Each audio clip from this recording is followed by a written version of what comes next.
நான் தமிழ்நாடு கவர்மெண்ட் மூலியமா பரதநாட்டிய திட்டத்துல செல்லுது இருக்கு.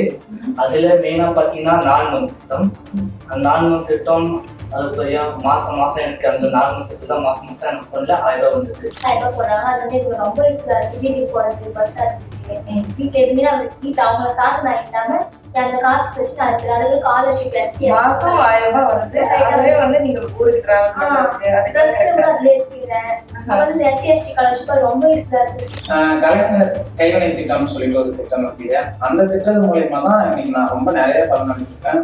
புத்தகங்கள்லாம் வந்து பயன்படுத்தி படிக்க ஆரம்பிச்சு சட்டங்கள் ஏன்னா வந்து உள்ளாட்சி அமைப்பு பத்தின சட்டம் தான் வந்து அங்க இருக்கும். அனைத்து கிராமம்னா லைப்ரரியில அதை படிச்சு தெளிவாகி இப்போ நான் எந்த காலநிலையும் போனாலும் எந்த ஒரு அரசு அலுவலகம் போனாலும் முதல்ல நானா வந்து உட்கார சேர் போட்டு இந்த ஒரு துணிச்சலை கொடுத்தது வந்து எனக்கு வந்து இது தான். உடல் வலிமையை உறுதி செய்யும் சிலாஜித், கவனத்தை மேம்படுத்தும் அஸ்வகந்தா மற்றும் உயிர் சக்தியை பெருக செய்யும் சஃபேடு முஸ்லி போன்ற இமயமலையின் உணவுப் பொருட்களை கொண்டு வந்து மிஸ்டர் பர்ஃபெக்ட் உருவாக்கப்பட்டுள்ளது. உங்கள் முழு குடும்பத்தின் ஆரோக்கியத்தை மா நேச்சுரல்ஸ் மூலம் உறுதி செய்திருங்கள். 100% இயற்கையான மூலிகை பொருட்கள் மூலம் உருவாக்கப்பட்ட மிஸ்டர் பர்ஃபெக்ட் மற்றும் மிஸ் பர்ஃபெக்ட் தலைமுறையாக குடும்பங்களின் உடல் வலிமை, மன வலிமை மற்றும் மகிழ்ச்சியை பெருக செய்கிறது.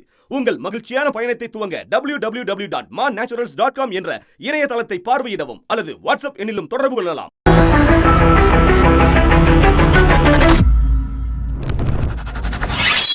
அனைவருக்கும் வணக்கம். ஒரு அரசாலை கொண்டு வரப்படுற உட்கட்டமைப்பு, அதாவது நூலகங்கள் ஆகட்டும், ஒரு சமுதாய நலக்கூடம் ஆகட்டும், பார்க்ஸ், விளையாட்டு மைதானம், இதெல்லாம் வந்து வெளியில இருந்து பாக்குறப்போ ஒரு கட்டிடமாகவோ ஒரு விளையாடுவதற்கான ஒரு இடமாகவோ பார்க்கப்படுது.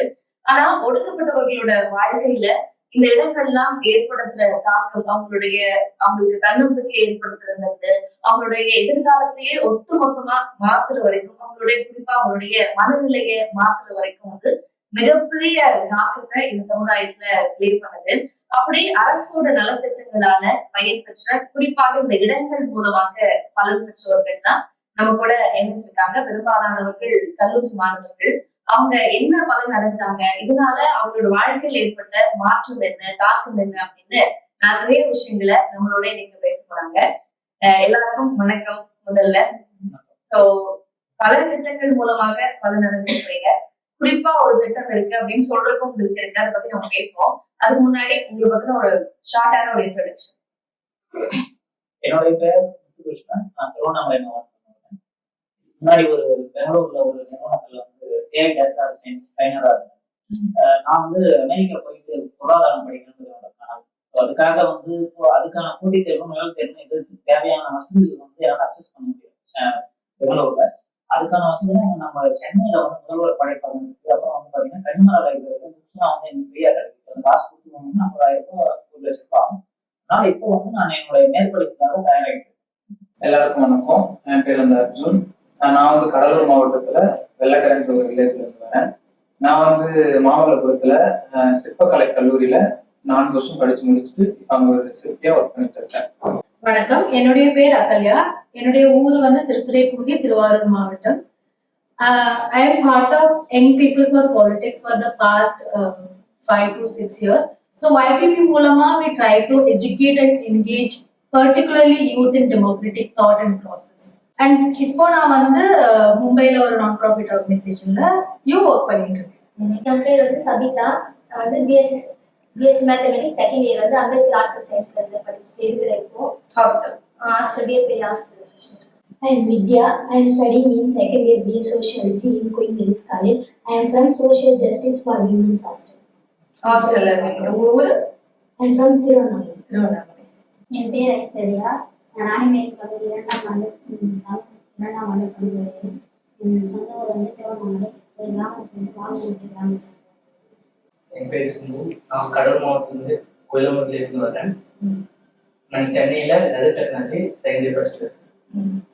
இப்போ நம்ம ஏற்கனவே பேசுற மாதிரி அரசு உருவாக்குற லைப்ரரிஸும் பார்க்கும் வந்து உங்களோட வாழ்க்கையில பல தாக்கத்தை ஏற்படுத்துச்சு அப்படின்னு சொன்னீங்க கிட்ட. இப்ப என்ன விஷயம் உங்களோட வாழ்க்கையில அடிப்படையில என் வாழ்க்கையை மாத்துச்சு, என் தன்னம்பிக்கைய மாத்துச்சு, என்னோட மார்க்ஸ், என்னோட மென்டல் ஹெல்த் வரைக்கும் எல்லாத்தையும் மாத்துச்சு அப்படின்னா எந்த ஒரு விஷயத்த சொல்லுவீங்க? நான் தமிழ்நாடு கவர்மெண்ட் மூலியமா பரதநாட்டிய திட்டத்துல செல்லுது இருக்கு. அதுல மெயினா பாத்தீங்கன்னா 4 மந்த் திட்டம். அந்த 4 மந்த் திட்டம் அதுக்குரிய மாசம் எனக்கு அந்த 4 மந்த்துக்கு தான் மாசம் எனக்கு அக்கௌண்ட்ல 1000 ரூபாய் வந்தது. அப்பா அம்மா கிட்ட கொஞ்சம் காசு வாங்குறது சிரமமா இருந்தேன். வீட்டுல ரொம்ப கஷ்டப்படுவாங்க. வேலைக்கு போக முடியாத சூழ்நிலும் அவங்க கஷ்டப்பட்டு நம்மளுக்கு காசு கொடுப்பாங்க. அது கொஞ்சம் இதா இருந்தது. இப்போ பஸ் பாஸ் ஃப்ரீயா இருந்தனால இப்போ அப்பா அம்மா கிட்ட கொஞ்சம் காசு இது பண்றதா என்ன பண்றாங்க அப்பா அம்மா? அவங்க என்ன சொன்னாங்க இந்த திட்டம்லாம் வந்தப்போ? அவங்க திட்டம் வந்தப்ப சரி காசு பிரச்சனை கொஞ்சம் பஸ்ஸுக்கு கொடுக்கறது வந்து கொஞ்சம் கம்மியா இருக்கு, கொஞ்சம் இதா இருக்கு, பஸ் வாங்குறது கொஞ்சம் யூஸ்ஃபுல்லா இருக்கு. நீயும் எது வீட்டுல ஆகும் காசு வாங்குற, நீ ஃப்ரீயா பஸ் பாஸ் எடுத்துனால உங்களுக்கு எனக்கு வந்து காலேஜ்ல லேப்டாப் ப்ரொவைட் பண்ணாங்க. இப்போ வந்து என்னோட பேரண்ட்ஸ் வந்து ஃபார்மர் ஒர்க் தான் பண்றாங்க. அவன்கிட்ட வந்து இந்த லேப்டாப் வாங்குறதுக்கான போதுமான அமௌண்ட் வந்து இல்லை.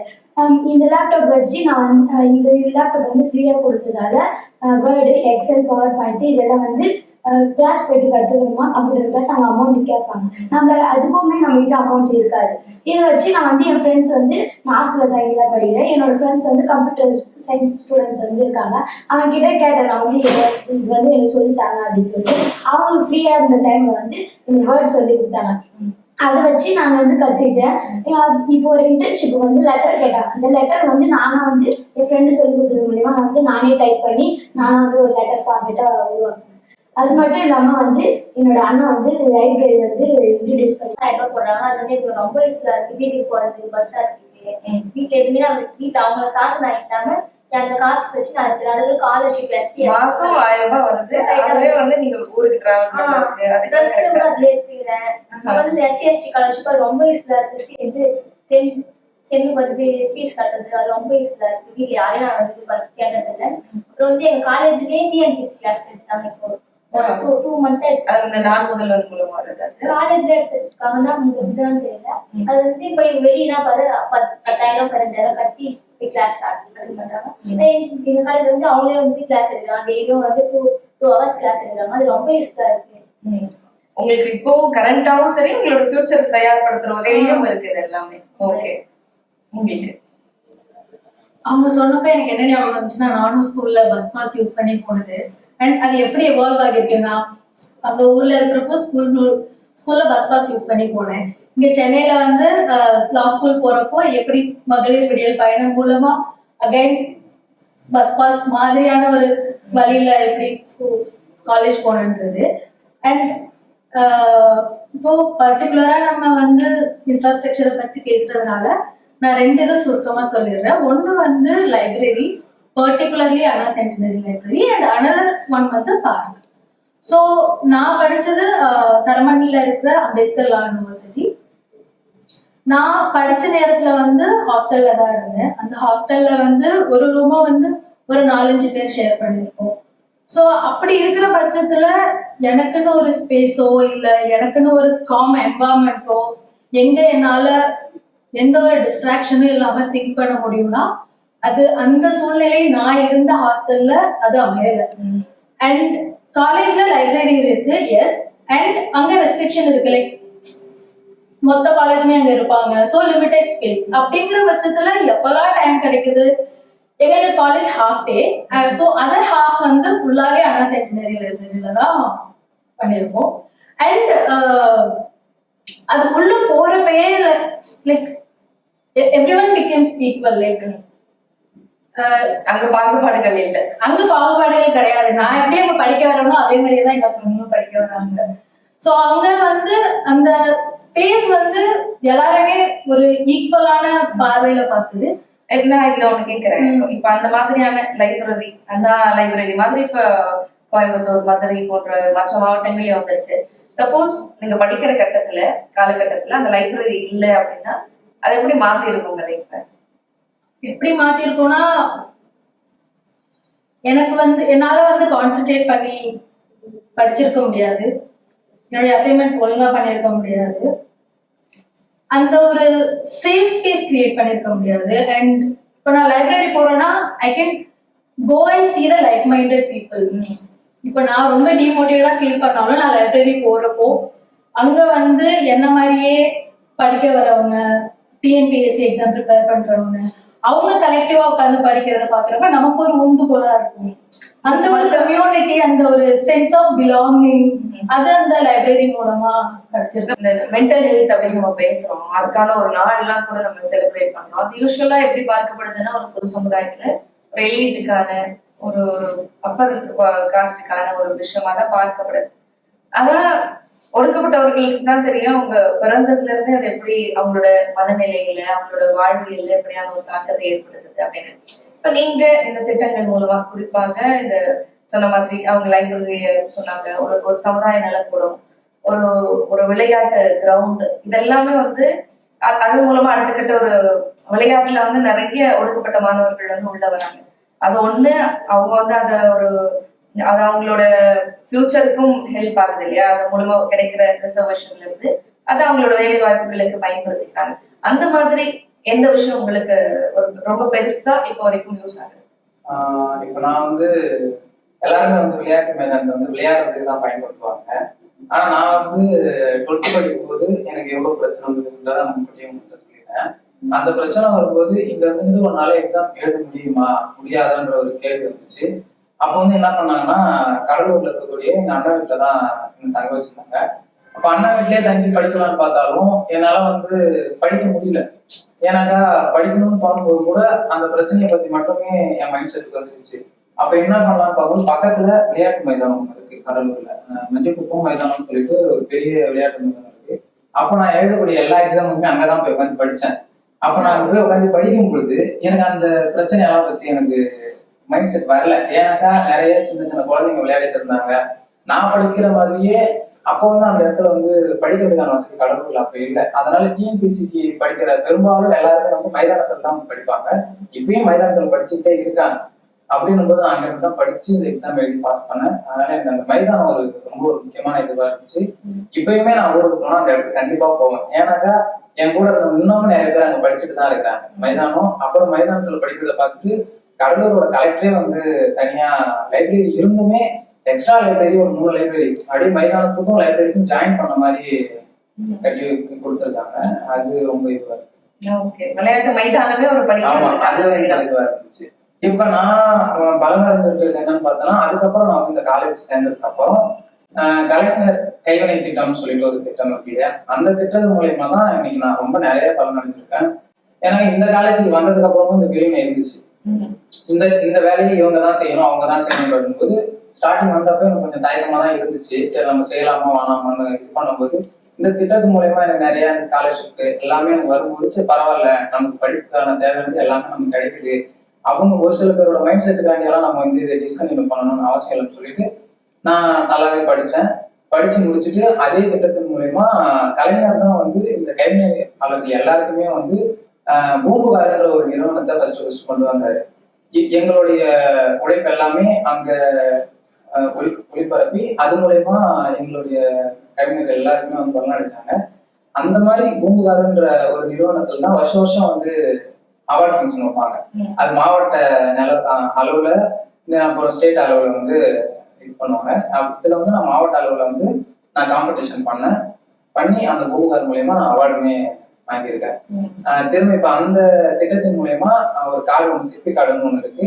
அதை வச்சு நான் அதுக்கடுத்து என்னென்ன பண்ணலாம் போலான்ற லோனா இருக்கட்டும், இதுவா இருக்கட்டும், மானியத்தோட லோனு எல்லாமே பண்றதான சலுகைகள் கண்டிப்பா நினைச்சிருக்கு. இது வந்து டீம் கல்ச்சர் மட்டும்தான். பூம்புகாரன்றது வந்து அப்ப அவர் உருவாக்கி வச்சிருந்தாலுமே அவங்க எப்பப்பெல்லாம் வராங்களோ அப்பதான் இதுக்கு உரிமை அதிகமா இருக்கும். ஏடிஎம் கல்ச்சர்ல அதிகமா செயல்படுத்த மாட்டாங்க. ஒரு அவார்டு ஃபங்க்ஷனை கூட அது கண்டக்ட் பண்ண மாட்டாங்க. 4 வருஷத்துக்கு 5 வருஷத்துக்கு மொத்தமா சேர்த்து வச்சு கொடுப்பாங்க. அது அவார்டு கொடுக்கறதும் தெரியாது, வாங்குறதும் தெரியாது.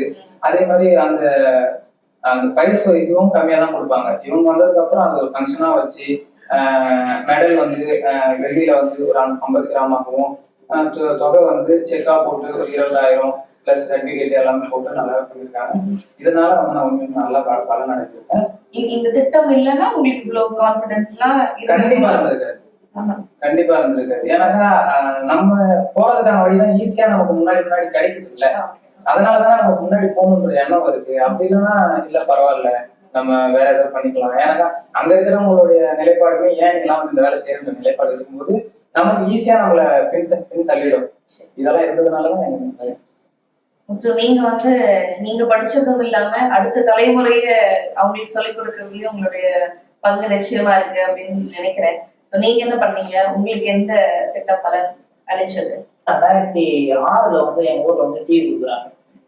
கலைஞர் வண்ண தொலைக்காட்சி திட்டம் நினைக்கிறேன். 2006 வரும்போது அந்த டிவி கொடுக்கும்போது முதல் முறையா வந்து டிவில தான் நான் வந்து என்னன்னா இன்ஜினியரிங் காலேஜ் தான் பாக்குறேன். இன்ஜினியரிங் படிச்சா எந்தெந்த கம்பெனில வேலை செய்யலாம், ஐஐடியை பத்தி போடுறாங்க, அண்ணா யூனிவர்சிட்டி போடுறாங்க. அப்போ வந்து எனக்கு வந்து இன்ஜினியரிங் படிக்கணுன்ற ஒரு ஆசை வருது. அதுக்கப்புறம் பார்த்தீங்கன்னா 2007-08 நினைக்கிறேன். அந்த காலகட்டத்துல வந்து என் ஊர்ல வந்து அனைத்து கிராம அண்ணா மலர்ச்சி திட்டத்தின் கீழே வந்து நூலகம் கட்டுறாங்க. இந்த நூலகம் வந்து என்னோட வாழ்க்கையில வந்து மிகப்பெரிய வந்து ஒரு பங்களிப்பு இருக்கு நூலகத்துக்கு. ஒருவேளை நூலகம் இல்லாம இருந்தா இன்னைக்கு நான் வந்து ஒரு புலம்பெயர் தொழிலாளியா வந்து எங்கேயோ ஒரு இடத்துல வந்து கொத்தனாராவோ இல்ல ஒரு பெரிய அளவோ வந்து கூலி வேலை தான் செஞ்சுட்டு இருக்கேன். அந்த லைப்ரரியில வந்து அனைத்து கிராம அண்ணா மலர்ச்சி திட்டத்தின் கீழே கட்டின லைப்ரரியில வந்து நான் படிக்கும் போதுதான் எனக்கு தெரியுது வந்து உலகம் வந்து ரொம்ப பெருசு. அதுக்கு முன்னாடி எங்களுக்கு தெரிஞ்ச வேலைலாம் பாத்தீங்கன்னா டீச்சர் வேலை தெரியும். டீச்சரை விட வந்து அந்த லாரி ஓட்டுறது, டிராக்டர் ஓட்டுறது இதெல்லாம் தான் கெத்துன்னு நினைச்சிருப்போம். ஆனா இந்த லைப்ரரியில வந்து படிக்கும்போது நியூஸ் பேப்பர் வரும். அப்பெல்லாம் வந்து தினத்தந்தி நியூஸ் பேப்பர் போடுவாங்க. அனைத்து கிராம அண்ணா மலர்ச்சி திட்டம் எல்லா நூலகத்துக்கும் ஊருக்கு ஒரு நூலகம் கட்டி வச்சாங்க. அப்போதான் படிச்சு நம்ம வந்து ஒரு பொறியாளர் ஆகணும்ன்ற ஒரு கனவு வந்து எனக்குள்ள வந்து துளிர் விடுது. அதன் பிறகு வந்து பக்கத்து ஊர்ல போய் படிக்கணும். அதுக்கு வந்து பஸ் பாஸ் மூலமா தான் நான் போய் படிச்சேன். சொந்தமா வந்து சைக்கிள் வாங்க கூட காசு கிடையாது எங்க வீட்டுல. ஒரு 5 கிலோமீட்டர் போகணும். இலவச பஸ் பாஸ் மூலமா தான் போய் படிச்சேன். அங்கேயே வந்து பாத்தீங்கன்னா அரசு கொடுத்த இலவச நோட் புக்கு தான் வந்து நான் அதிகம் எழுதி பழகி இருக்கிறேன். கவர்மெண்ட்டே கொடுத்த நோட் புத்தகங்க. அதுக்கப்புறமும் பாத்தீங்கன்னா இந்த நூலகங்கள் வந்து மிகப்பெரிய பங்களிப்பு எங்க வந்து என் வாழ்க்கையில கொடுக்குன்னா 2021 வந்து நான் வந்து அதே அனைத்து கிராம அண்ணா மலர்ச்சி. ஏன்னா இந்த 5 வருஷத்துல வந்து மூடிட்டாங்க லைப்ரரி. 5 கிட்டத்தட்ட 2010 அப்புறம் அந்த லைப்ரரியே வந்து ஓப்பன் இல்லை. 2021 திரும்ப வந்து இப்போ முதல்வர் ஸ்டாலின் வந்த பிறகு திறந்துறாங்க. எல்லா ஊர்லயும் வந்து புத்தகங்கள்லாம் வந்து அதிகமா அடிஷனலா வாங்குறாங்க. அத ஒரு உத்தரவாவே சொல்லியிருந்தாங்க எல்லா தொகுதிகள்லயும் லைப்ரரி கட்டணும். கண்டிப்பா மேடம். தொகுதிக்கு ஒரு நூலகம்ன்ற தாண்டி இப்போ இது வந்து எல்லா கிராமத்துலயும் இருக்கு. இந்த கிராமங்கள்ல இருக்கிற நூலகம் தான் புனரமைச்சாங்க. அப்படி பண்ணும்போது தான் வந்து என்னன்னா அங்க வந்து ஒரு புத்தகம் ஜேம்ஸ் வாட்ஸ் நினைக்கிறேன் ஒரு பேரு, மேஜிக் ஆஃப் பிக் திங், அந்த சிந்தனை பெரியது சாதனை பெரியதுன்னு ஒரு புத்தகத்தை படிக்க ஆரம்பிக்கிறேன். அதன் மூலமா வந்து நம்ம வந்து அமெரிக்காவுக்கு போய் படிக்கணும். நிறைய சிறந்த பல்கலைக்கழகங்கள்ல வந்து நம்ம போயிட்டு வந்து படிச்சுட்டு வரணும். பொருளாதாரம் படிக்கணும். ஆனா அம்பேத்கர் மாதிரி வந்து பொருளாதாரம் படிச்சு ஏதாவது சமூகத்துக்கு பண்ணணும்னு நினைக்கிறேன். அந்த புத்தகத்தை வந்து நான் வந்து இந்த அனைத்து கிராம அண்ணா மலர்ச்சி கீழே வாங்கப்பட்ட ஒரு புத்தகத்தை எடுத்து படிச்சுதான் என்னோட வாழ்க்கையில வந்து மிகப்பெரிய வந்து ஒரு மாற்றம் நிகழ்ந்துச்சு. அதன் பிறகு பாத்தீங்கன்னா இன்னும் சொல்லணும்னா தனிப்பட்ட முறையில எங்களுக்கு வீடு கிடையாது. முதல் முறையா வந்து கலைஞரால உருவாக்கப்பட்ட அந்த தாட்கோ நிறுவனத்தின் கீழே வந்து ஆம ஓடு வீடுன்னு சொல்லுவாங்க. அந்த ஆம ஓடு வீடு தான் வந்து எங்களுக்கு முதல் வீடு. அதுக்கு முன்னாடிலாம் வந்து குடிசை தான் போட்டு வாழ்வாங்க. அந்த வீடு தான். அதுக்கப்புறமும் பாத்தீங்கன்னா கிட்டத்தட்ட வந்து ஒரு 20-25 வருஷம் கழிச்சு அதே அந்த இதனுடைய தொடர்ச்சியா கலைஞர் வீடு வழங்க திட்டம்னு சொல்லிட்டு இப்போ வந்து 2023 தான் வந்து எங்களுக்கு வந்து கலைஞரின் வீடு வழங்க திட்டத்தை கொடுத்து இப்போ நாங்கள் வீடு கட்டோம். முதல் வீடா எங்களுக்கு வந்து கார வீடு வந்து கலைஞர் கொடுத்த வீடு தான். இப்போ கடைசியாவும் பாத்தீங்கன்னா இப்போ நான் வசிக்கிற வீடுமே கலைஞர் கொடுத்த வீடு தான். இப்படி பல இடங்கள்ல வந்து என்னோட வாழ்க்கையில வந்து கலைஞருடைய திட்டங்களும் அவங்க வந்து உருவாக்கி வச்ச பாதைகளும் வந்து என்னோட இடத்தை வந்து அடையிறதுக்காக வந்து மிகப்பெரிய பங்காற்று. நிச்சயமா சாதிங்கிறது ஒரு மனநோய், மனநிலை அப்படின்னு வந்து அம்பேத்கர் அவர்கள் குறிப்பிடுவாரு. இப்ப இவ்வளவு விஷயங்களை நம்ம பார்க்கணும். இது வந்து ஒரு பொருளாதாரத்துக்கான விஷயமா மட்டும் நான் புரிஞ்சுக்கல. இதை தாண்டி உங்களோட தன்னம்பிக்கை, கான்பிடன்ஸ் ஏறி இருக்கு. அது வந்து நம்மளுடைய பேரண்ட்ஸ் மாதிரி நம்ம ஒரே இடத்துல தங்கிடாம நம்ம அடுத்து நீங்க அமெரிக்காலாம் குறிப்பிடுறீங்க, அதெல்லாம் தாண்டி போய் பாக்குற அந்த ஒரு கனவு காண்றதுக்கு நமக்கு ஒரு அந்த திங்கிங் வேணும் இல்லையா? அதை வந்து லைப்ரரிஸும் நீங்க சொல்ற கலைஞரோட வண்ண தொலைக்காட்சி பெட்டி இதெல்லாம் ஏற்படுத்துச்சு அப்படின்னு சொல்றீங்க. ஸோ முன்னாடிக்கும் உங்களோட பேரண்ட்ஸ் ஜென்ரேஷனுக்கும் இப்போதைக்கும் என்ன மாற்றம் நிகழ்ந்திருக்கு? எவ்வளவு அந்த மனநிலை இருக்கிறேன், அந்த மனநிலை உங்களுக்கு எப்படி மாறி எவ்வளவு கான்பிடன்ஸா இப்ப ஃபீல் பண்றீங்க? நிச்சயமா வந்து நான் சொல்லணும் அப்படின்னா எங்களுக்கு வந்து ஒரு புது வாய்ப்பு கிடைச்சதுன்னு தான் நான் சொல்லணும்.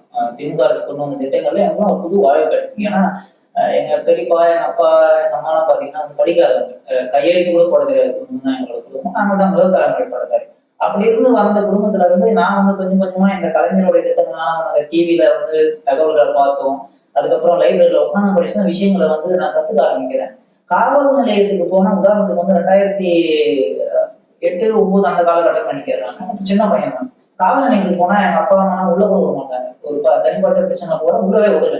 அதே காவல் நிலையத்துல என்னன்னா இப்போ வந்து நாங்க அந்த புத்தகங்கள்லாம் வந்து பயன்படுத்தி படிக்க ஆரம்பிச்சு சட்டங்கள், ஏன்னா வந்து உள்ளாட்சி அமைப்பு பத்தின சட்டம் தான் வந்து அங்க இருக்கும், அனைத்து கிராம லைப்ரரியில. அதை படிச்சு தெளிவாகி இப்போ நான் எந்த காவல் நிலையம் போனாலும் எந்த ஒரு அரசு அலுவலகம் போனாலும் முதல்ல நானா வந்து உட்காரணும் சேர் போட்டு. எந்த ஒரு துணிச்சலை கொடுத்தது வந்து எனக்கு வந்து இது திட்டங்கள் தான். ஒருவேளை திட்டங்கள்லாம் என்னன்னு போனா அந்த குற்ற உணர்வு வந்து எங்களை வந்து நாங்களும் மனிதர்கள் தான் என்ற ஒரு விஷயத்த வந்து புரியாமலே போயிட்டு 2006 to 2021 நினைக்கிறேன். எங்கம்மா வந்து ஊராட்சி மன்ற தலைவராக இருந்தாங்க. போயிட்டு வந்து அந்த நாற்காலியில கூட உட்கார மாட்டாங்க. அந்த அளவுக்கு வந்து ஒரு நெருக்கடிகள் நிறைந்த ஒரு குடும்ப பின்னணியில இருந்து வராங்க. அதே குடும்பத்துல பின்புலத்தினால அவங்களால ஆமா கண்டிப்பா அந்த மாதிரியான ஒரு சூழல் இருந்தது. அதே குடும்பத்துல வந்த நான் வந்து என்னன்னா இன்னைக்கு வந்து இந்த அரசினுடைய நூலகங்கள்ல படிச்ச புத்தகங்களும் நான் அதே மாதிரி பார்க்கக்கூடிய அனைத்து திட்டங்களும் வந்து எனக்கு வந்து ஒரு உந்துதலை கொடுத்து எனக்குள்ள வந்து ஒரு கான்பிடன்ஸ் பில்டு பண்ணிச்சு. அந்த கான்பிடன்ஸ்னால இன்னைக்கு நான் வந்து எங்க போயிட்டு எங்க அம்மா எங்க அப்பாவால உட்கார முடியல, அதே இடத்துல நான் போயிட்டு உட்கார்ந்து பேசுற அளவுக்கான ஒரு துணிவையும் அந்த அளவுக்கு ஒரு பக்குவத்தையும் கொடுத்தது வந்து எனக்கு வந்து தமிழ்நாடு அரசினுடைய நலத்திட்டங்கள் தான். நிச்சயமா இந்த கேள்வி வேற யாராச்சும் பதில் சொல்லணும் அப்படின்னு நினைக்கிறீங்களா? இதுக்கு முன்னாடி என் லைஃப் இருந்துருக்கு, இப்ப நான் இவ்வளவு கான்பிடென்டா ஃபீல் பண்றேன் அப்படின்னு. நான் என்னோட துறையை வச்சு நான் சொல்ல இது பண்றேன். ஏன்னாக்கா இப்ப நான் செய்யக்கூடிய வேலைகள் வந்து அப்பவே வந்து இவங்க தான் செய்யணும், இவங்க செய்யக்கூடாதுன்ற மாதிரி சிற்பங்கள் செய்யறத வந்து ஒரு குறிப்பிட்ட சமுதாயங்கள் மட்டும்தான் பண்ணுவாங்க. ஆனா எல்லாருமே பண்ண மாட்டாங்க. எல்லாரும் பண்ணவும் மாட்டாங்க, பண்ணவும் விடவும் மாட்டாங்க. நான் படிக்கிற காலேஜே வந்து அது வந்து 1958 சம்திங் ஆரம்பிச்சது. அப்பையில இருந்து ஸ்டார்டிங் வந்து எல்லா கம்யூனிட்டிக்காரங்களும் அந்த காலேஜ்ல படிக்க முடியாது. டிஎம்கே ஆட்சிக்கு வந்ததுக்கு அப்புறம் தான் ஏன் எப்படி அனைத்து அனைத்து ஜாதிகளும் அர்ச்சகர் ஆகலாம்ன்ற மாதிரி எல்லாருமே அந்த காலேஜ் படிக்கலாம் அப்படின்றத கொண்டு வந்து இன்னைக்கு கிறிஸ்டின், எஸ்சி எல்லாருமே படிக்கிறாங்க. நான் படிச்சா கூடமே முன்னாடி பேக்ரவுண்ட் இருக்கா, இவங்க அப்பா அம்மா எல்லாம் அந்த வேலை செஞ்சாங்களா போனாங்களான்னு சொல்லிட்டு பார்த்தது இல்லை. எப்ப இந்த கலைஞர் மூலியமா நமக்கு இந்த திட்டம்லாம் வந்துச்சோ அதை இப்ப யாருமே பாக்குறது இல்லை. ஃபர்ஸ்ட் எல்லாம் வந்து அவங்களுடைய பேரண்ட் செஞ்சிருக்காங்களா, அவங்களோட வழியா வந்திருக்காங்களான்னு பார்ப்பாங்க. இப்ப அதை பாக்குறது இல்லை. அதனால அவங்க எல்லாருமே அந்த காலேஜ்ல படிக்கலாம்னு சொன்னது ரொம்ப ஒரு முக்கியமா இருக்கு. எங்க பேரண்ட் பண்ண முடியாது, இப்ப நாங்க பண்ணிட்டு இருக்கிறோம். அது ரொம்ப சந்தோஷம். இப்போ நீங்க வந்து பணம் இல்லைன்னா லேப்டாப் வாங்கியிருக்க முடியுமா அப்படிங்கறது ஒண்ணு. இப்போ அந்த லேப்டாப் மூலமா சில பலன்கள் உங்களுக்கு கிடைச்சிருக்கும் இல்லையா? சில விஷயங்களை நீங்க வந்து பழகி இருப்பீங்க, புதுசா கத்திருந்திருப்பீங்க. இப்போ லேப்டாப்புக்கு முன் லேப்டாப்புக்கு எப்படி மாதிரி இருக்கு? லேப்டாப் வந்த உடனே இது வந்து பெயிண்டிங் பண்றதுக்கு கொஞ்சம் இன்ட்ரெஸ்ட் இருந்துச்சு. இப்போ எடிட் பண்ணலாம் சொல்லிட்டு போய் எடிட் பண்ண சொல்லும். அது வந்து டெக்கரேஷன் பண்றது அதெல்லாம் கத்துக்கினேன், கொஞ்சம் கத்துன்னு வரேன். அப்புறம் வந்து எக்ஸல் போடுறது என் ஃப்ரெண்ட் வந்து சொல்லி தந்தாங்க, சொல்லி தந்துருக்காங்க. அது ஒரு 1 month அப்படி கத்துப்பேன். இப்போ வந்து உங்களுக்கு ஒரு நம்பிக்கை இருக்கா? நம்பிக்கை இருக்கு, கத்துக்குவோம். ஓகே. இதுக்கும் முன்னாடியும் இப்போதைக்கும் என்ன வித்தியாசம் இருக்கும் உங்க லைஃப்ல? இதுக்கு முன்னாடி வந்து லேப்டாப் கொடுக்காததுக்கு முன்னாடி வந்து எனக்கு வந்து நிறைய கம்யூனிகேஷன் ஸ்கில் வந்து அவ்வளோவா டெவலப் ஆகிருந்தது இல்லை. இப்போ வந்து லேப்டாப் கொடுத்ததுக்கு அப்புறம் வந்து இந்த மாதிரி வேர்டு இந்த மாதிரி லெட்டர் ஃபார்மேட்ல உருவாக்குறதுக்கு நிறைய வந்து கம்யூனிகேஷன் ஸ்கில் டெவலப் பண்ணியிருக்கேன். அது மட்டுமே இல்லாமல் இப்போ ஒரு ஜாப் பண்ணா கூட கம்ப்யூட்டர் அப்படின்னு சொல்லி ஒரு ஜாப் இருக்கு. அது மூலியமா இந்த லேப்டாப் மூலியமா நான் கற்றுக்கிட்டால இப்போ ஜாப் பண்ணா கூட கம்ப்யூட்டர் வச்சு வெளியே வந்து ஒரு பில்லு போடுறது கூட இந்த மாதிரி லேப்டாப் கத்துக்கிறது மூலியமா வச்சு யூஸ் பண்ணுறேன். Okay. Akalya, how confident are you? I would say the exposure that I got. அந்த லைப்ரரி மூலமா நம்ம போயிட்டு ஒரு புது இடத்துல எந்த ஒரு தயக்கமும் இல்லாம அந்த பப்ளிக் ஸ்பேஸ் வந்து நமக்குள்ள ஒரு கான்ஃபிடென்ட்டை கொடுக்குது. இப்போ நான் வந்து மும்பைல இருக்கேன்னு சொல்றேன், இப்போ நான் எங்கேயாவது வெளில போகணும், ஏதாவது co-working ஸ்பேஸ் போறேன் அப்படின்னா, though it is a private, though it is like you have to spend 300 rupees for a coffee and sit to work, அந்த கான்ஃபிடன்ஸ் கொடுத்தது அண்ணா லைப்ரரி. லைக் பணம் கொடுக்க தேவையில்லை, நீங்க எவ்வளவு நேரம் வந்து படிக்கணும்னு நினைக்கிறீங்களோ அவ்வளவு நேரம் உட்காந்து படிச்சுக்கலாம். இப்ப வந்து அதனால உங்களுக்கு முன்னருக்கும் இப்போதைக்கும் பல வித்தியாசம் உங்களுக்குள்ளே உங்களுக்கு இப்போ நான் ஒரு காமன் ஸ்பேஸ் போறேன்னா எனக்கு அந்த இன்டிமிடேஷன் ஃபீலிங் இருக்காது. ஏன்னா அதை வந்து இந்த ஒரு பப்ளிக் ஸ்பேஸ் வந்து பிரேக் பண்ணி விட்டுருச்சு. நிச்சயமா இதுதான் அந்த மனநிலை அப்படின்னு சொன்ன ஒரு பொது இடத்துக்கு ஒடுக்கப்பட்டவர்களோட மனநிலையில இருந்து பார்த்தா நமக்கு அது புரியும் அப்படின்னு நினைக்கிற ஒரு ஊருக்குள்ள போறது வந்து இட்ஸ் நாட் ஈஸி. நம்ம கால்கள் போனாலும் கூட நம்ம மனசுக்குள்ள ஒரு தயக்கம் இருக்கும்ல, அதுவே நம்ம கால்களை போக விடாம தடுத்துரும். பட் இந்த மாதிரியான பப்ளிக் ஸ்பேசஸ் அதெல்லாம் உடைச்சிருக்கு அப்படின்னு தான் இவங்க சொல்றாங்க. ஆரம்பத்துல நீங்க கேட்டிருந்தீங்க இந்த மாதிரி வந்து பொது இடங்கள்னால குறிப்பா வந்து தமிழக அரசு உருவாக்குன பொதுவான உட்கட்டமைப்புனால என்ன மாற்றம் வாழ்க்கையில இருக்கு. ஒரு 2 விஷயம் வந்து நான் சொல்ல விரும்புறேன். ஏன்னா ஒரு கண்ணால நான் பார்த்த ஒரு விஷயம் சின்ன வயசுல என்னன்னா, மழைக்கு வந்து ஜனங்கள்லாம் வந்து போயிட்டு அந்த பெரும்பாலும் பேருந்து நிலையெல்லாம் பாத்தீங்கன்னா ஊர் பகுதியில் தான் இருக்கும். அங்க நிற்கும் போது வந்து ஒரு இடத்துல வந்து இடி விழுந்து மரம் முறிஞ்சு விழுந்து உடல் நசுங்கி இறந்து போயிட்டாங்க. ஆனா இப்போ வந்து நான் பாக்குறேன் எங்க தொகுதியில பாத்தீங்கன்னா இப்ப இருக்கிற பிரசிடண்டா வந்து சட்டமன்ற உறுப்பினர் திமுக வச்சாங்க சரவணன் இருக்காரு. எல்லா பகுதியிலும் வந்து அருமையான நகைப்படம் கட்டி கொடுத்துருக்காரு. இன்னைக்கு யாரும் போயிட்டு யார் வீட்டாலும் நிக்க தேவையில்ல, அவங்களோட உயிர் வந்து பாதுகாக்கப்படுது. இது சாதாரண விஷயம் இல்லை. ஒரு கிராமம் வந்து நேர்கூடம் கட்டி கொடுத்து பல பேரோட உயிரை காப்பாற்று. அப்புறம் இன்னும் ஒரு கடனை பத்தி பேசணும் அப்படின்னா, இன்னைக்கு தமிழ்நாடு அரசு வந்து ஆயுத நலத்துறையால கட்டி கொடுக்கப்பட்டிருக்கிற சமுதாய கூடங்களை வந்து நான் வந்து ரொம்ப பெருசா பாராட்டுறேன். ஏன்னு பாத்தீங்கன்னா இன்னைக்கு வந்து அவ்வளவு எளிதில் வந்து எந்த ஒரு பட்டியலினத்தை சார்ந்த நபர்களும் வந்து போயிட்டு ஒரு பொது இடங்கள்ல வந்து திருமணம் பண்றதுக்கோ இல்லை வேற ஏதாவது நிகழ்ச்சி நடத்துறதுக்கு வந்து மண்டபம் வந்து கிடைக்காது ஈஸியா. நீங்க எவ்வளவு பெரிய பணக்காரனா போயிருக்கு மண்டபம் வந்து ஈஸியா வாடகை கொடுத்துட மாட்டாங்க. சொந்த ஊர்ல கூட பாத்தீங்கன்னாக்கா மழை காலங்கள்ல வந்து ரொம்ப கஷ்டப்பட வேண்டியிருக்கும். ஆனா அந்த நிலைமையை மாத்துறதுக்கு என்னன்னா 2021 அப்புறம் அமைஞ்ச அரசாங்கம் வந்து குறிப்பா வந்து பட்டியலினத்தவர்கள் வசிக்கக்கூடிய பகுதியில சமுதாய கூடங்கள் கட்டணம் வந்து ஒரு அருமையான திட்டத்தை வந்து செயல்படுத்தினாங்க. அந்த சமுதாய கூடங்கள் கட்டணம்னால இன்னைக்கு எங்க ஊர்ல இருக்கிற எல்லா ஜனங்களும் எங்க பகுதியில வசிக்கக்கூடிய அனைத்து மக்களும் ஒரு நல்லது கட்டுதுன்னா அந்த சமுதாய கூடத்தை வந்து பயன்படுத்துறாங்க. இதனால எங்களுக்கு வந்து ஒரு நாங்க என்ன எப்படி ஃபீல் பண்ணோம்னா எங்களோட சமூக அந்தஸ்து வந்து உயர்வு. சோசியல் ஸ்டேட்டஸ்ன்றது வந்து எங்களுக்கு ஒரு படி மேல இருக்க மாதிரி நாங்க ஃபீல் பண்றோம். எங்கேயும் போய் நிச்சய தேவையில்ல, யாருக்கிட்டையும் நாங்க வந்து கெஞ்ச தேவையில்ல, சாமி நீங்க முடுங்க ஒரு கல்யாணம் வச்சுக்கிறோம். இதெல்லாம் நடந்திருக்கு எங்களுக்கு முன்னாடி. இதெல்லாம் வர்றதுக்கு முன்னாடி அந்த வாழ்க்கையில் நடந்திருக்கு. பொதுவா வந்து ஜவஹர் கால காப்பு திட்டம்னு நினைக்கிறேன், அதுல ஒரு சமுதாய கூட கட்டி கொடுத்துருந்தாங்க. அங்க போயிட்டு அந்த சாவி வாங்கணும் அப்படின்னாக்க கொடுக்க மாட்டாங்க ஊர்ல. என்னன்னா நெல் காய வச்சிருப்பாங்க, கம்பு மூட்டை போட்டிருக்கோம், கெவுரு மூட்டை போட்டிருக்கோம். ஆனா இன்னைக்கு அது எல்லாம் மாறி இந்த திட்டங்கள் செயல்படுத்த கட்டணது மட்டும் இல்லாம அதை செயல்படுறதுக்கு சிறப்பான ஒரு கமிட்டி அமைச்சிருக்காங்க. அதே ஊர்ல இருக்கிற மகளிர் குழுக்கள் தான் அவங்க அதை மேனேஜ் பண்றாங்க. இப்ப யாராலையும் வந்து அது மாதிரி மிஸ்யூஸ் பண்ண முடியல. இது ஒரு மிகச்சிறப்பான திட்டம். இதுக்கு எல்லாத்துக்கும் மேல ஒரு முத்தாய்ப்பா ஒரு விஷயம் இருக்கு அப்படின்னு பாத்தீங்கன்னா, நம்ம எல்லாரும் பேசுறோம் லைப்ரரியில நான் போய் படிச்சேன்னு. இதுக்கான திறவுகோல் எங்க எங்களுக்குலாம் ஆரம்பிக்குதுன்னு பாத்தீங்கன்னா 2007 நினைக்கிறேன். டாக்டர் கலைஞர் வந்து தமிழ்நாடு அரசு வந்து நுழைவுத் தேர்வு ரத்து சட்டத்தை வந்து போடுறாங்க. அந்த நுழைவுத் தேர்வு ரத்து சட்டத்தினால என்ன மாதிரி வந்து முதல் தலைமுறை பட்டதாரிகளும் அது மட்டும் இல்லாம கிராமப்புறத்துல இருந்து வர அனைத்து மாணவர்களும் வந்து நுழைவுத் தேர்வே இல்லாம பொறியியல் படிக்க முடியும், மருத்துவம் படிக்க முடியும், எந்த ஒரு தேர்வும் இல்லாம வந்து ஆர்ட்ஸ் அண்ட் சயின்ஸ் படிக்க முடியும். அந்த நுழைவுத் தேர்வு ரத்து சட்டத்தினால பயனடைஞ்ச மாணவன் தான் நான். ஒருவேளை நுழைவுத் தேர்வு இருந்தா இன்னைக்கு வந்து எனக்கு வந்து சீட் கிடைச்சிருக்காது. சீட்டுன்றதை தாண்டி எங்களெல்லாம் படிச்சே இருக்க முடியாது. இது சாதாரண ஒரு விஷயம் இல்லை. திமுக அரசாங்கம் பண்ணதெல்லாம் வந்து எங்களுடைய வாழ்க்கையில வந்து மிகப்பெரிய தாக்கங்கள் உண்டாக்கியிருக்கு. இன்னைக்கு அதனாலதான் வந்து அந்த நுழைவுத் தேர்வு டாக்டர் கலைஞர் ரத்து பண்ணதுனாலதான் இன்னைக்கு அமெரிக்காவில் இருக்கிற தலை சிறந்த பல்கலைக்கழகத்தை வந்து நம்ம நினைச்சு பார்க்க முடியும். பொருளாதாரத்துக்கு வந்து நோபல் பரிசு வாங்கின டாக்டர் ஜேம்ஸ் ராபின்சன் கிட்ட போயிட்டு படிக்கக்கூடிய வாய்ப்பு எனக்கு எங்க உருவாக்கி இருக்குன்னு பாத்தீங்கன்னா டாக்டர் கலைஞர் வந்து அந்த நுழைவுத் தேர்வை ரத்து பண்ணாரு பாருங்க. அதுதான் எனக்கு வந்து மிகப்பெரிய உலகளாவிய வாய்ப்பை கொடுத்துருக்குன்னு நான் வந்து ரொம்ப பெருமையா சொல்லிக்கிறேன். எல்லாருக்குமே வந்து லைப்ரரி வந்து அவங்கவுங்க படிக்க போனாங்க, அதனால பலன் எடுத்துன்ற மாதிரி அண்ணா லைப்ரரியால எங்களோட டீமுக்கும் ஒரு நல்லது நடந்திருக்கு. நாங்களும் இது பண்ணியிருக்கோம். அது அக்காவுக்கு ஞாபகம் இருக்கும் கண்டிப்பா. 2021 வந்து young people for the politics என்ற தலைப்புல சோசியல் ஒர்க்கர்கள் இருக்கிறவங்க தேர்ந்தெடுத்து அவங்களுக்கு அவார்டு கொடுத்து அவங்களுக்கு கௌரவிக்கிற ஃபங்க்ஷனை வந்து நாங்க அண்ணா லைப்ரரியில தான் பண்ணோம்.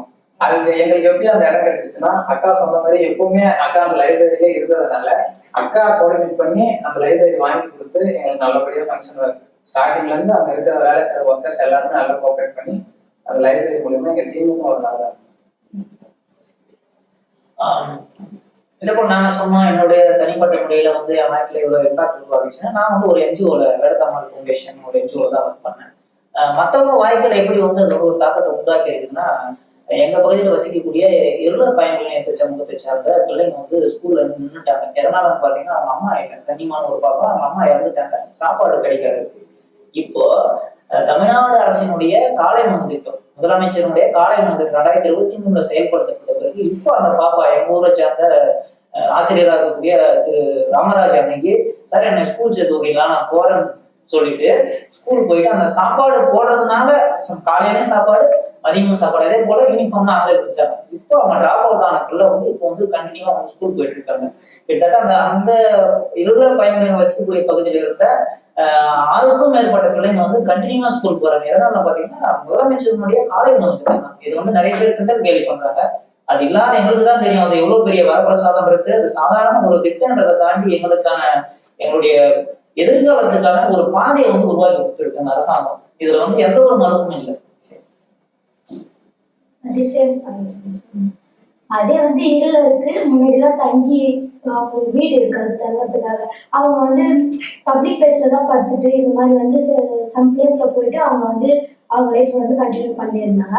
அதுக்கப்புறம் வந்து கலைஞர் திட்டம் மூலியமா வந்து வீடு கொடுக்கறது மூலியமா வந்து இருளருக்கும் கம்பல்சரி வீடு கொடுக்கணும்னு சொன்னதுக்கு அப்புறம் அது மூலியமா வீடு கொடுத்ததுக்கு அப்புறம் வந்து எல்லா ஸ்டூடெண்ட்டுமே கம்பல்சரி இப்போ வந்து அந்த வீட்டுல வந்து தங்கி ஸ்கூல் போறாங்க.